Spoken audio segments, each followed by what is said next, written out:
Okay, here I'm going to talk about system and function analysis.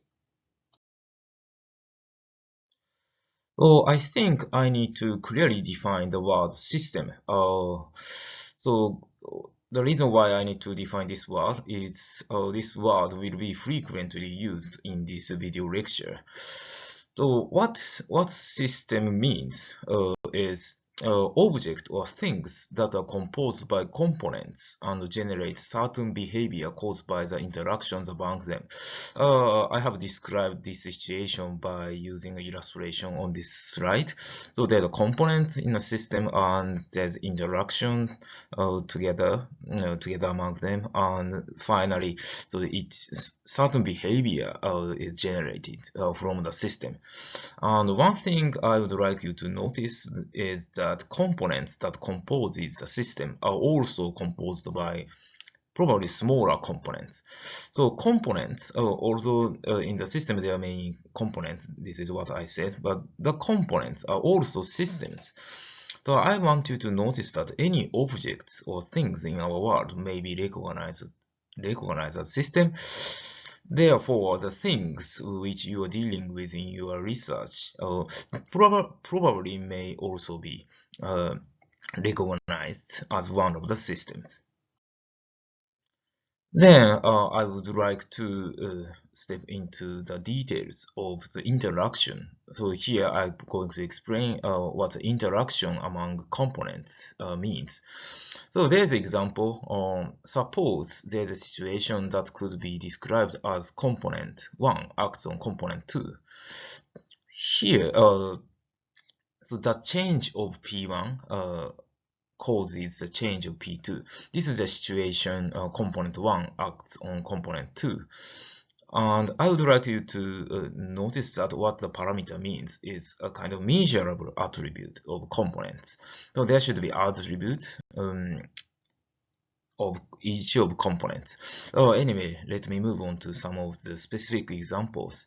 So there is a situation that cup acts on coffee. So what this means is that a cup, this is component 1, holds coffee, this is component 2.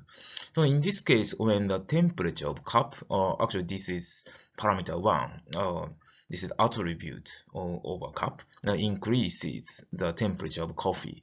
The temperature of coffee is attribute of the component also increases. So this is the situation what cup acts on coffee means. And another example, hand acts on ball. So your hand is component 1, holds a ball, this is component 2. When you move the location of your hand, location of your hand is attribute of your hand. The location of the ball, is attribute of ball. Also move. This is a situation, hand acts on ball.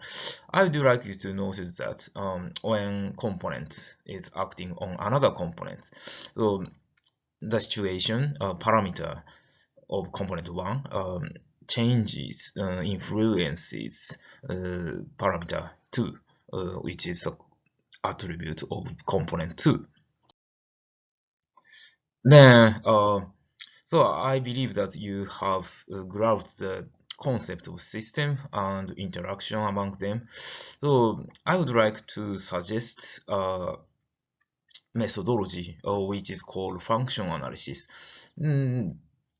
So we here in this video lecture, I'm going to use the function analysis to describe a system. It's a tool to describe system. So describing interactions between components as an action. So in this case, component 1, subject acts on actually to be described by verb, and component 2 is an object. So in the case, the illustration which is shown in this PowerPoint slide, component 1 is acting on component 2, could be described as a combination of subject and verb and object. So interaction among components in a system can be described by using this function analysis. So in the previous slide, I have described interaction and describes the situation of a system where many of components are interacting together. But this situation could be described by using the combination of subject, verb, and object. I think I should introduce about function analysis by using a clear example. So this is example the thermometer. So you should know what the thermometer is. A thermometer measures temperature. And what thermometer does is a thermometer informs person about temperature, the function. So in a system of thermometer, we can imagine some of the components. This is very simple model of a thermometer system, but there's components which includes glass, scale, liquid. Outside of the system, there could be air and person. And what's going on in this system is first air heats glass, then glass hold scale, glass hold deformed heat expand liquid, then finally the scale and liquid cooperatively informs person temperature. So this is what's going on in the system of thermometer. By using the description of function analysis, so this situation, which is shown in this illustration, could be described as a combination of subject and verb and object. So let me introduce about this. Thermometer informs person about temperature, and air heats glass, and glass holds liquid, glass expands liquid, glass holds liquid, glass deforms liquid, glass holds scale, liquid informs person about temperature, scale informs person about temperature. So you should notice that so this description of function analysis has got equivalent meaning to the illustration of thermometer system.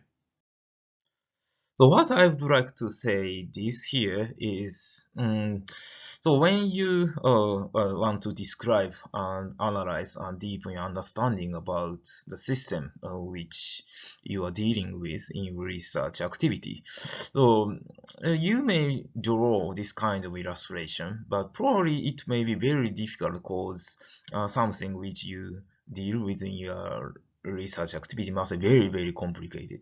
In such case, about the description by using function analysis is very convenient. Just drawing subject, verb, and object.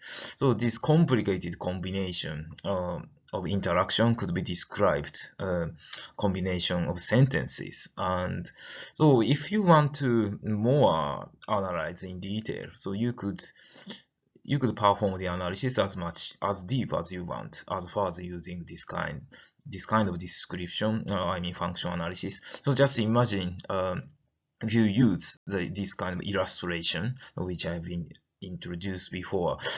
So the illustration must be very complicated. Probably finally you cannot analyze more detail. So one thing I should stress here is function analysis allows us to describe unlimited number of components and interactions. So following discussion, we'll mainly use this function analysis to describe a system. Okay, this is all for this section. Thank you for listening.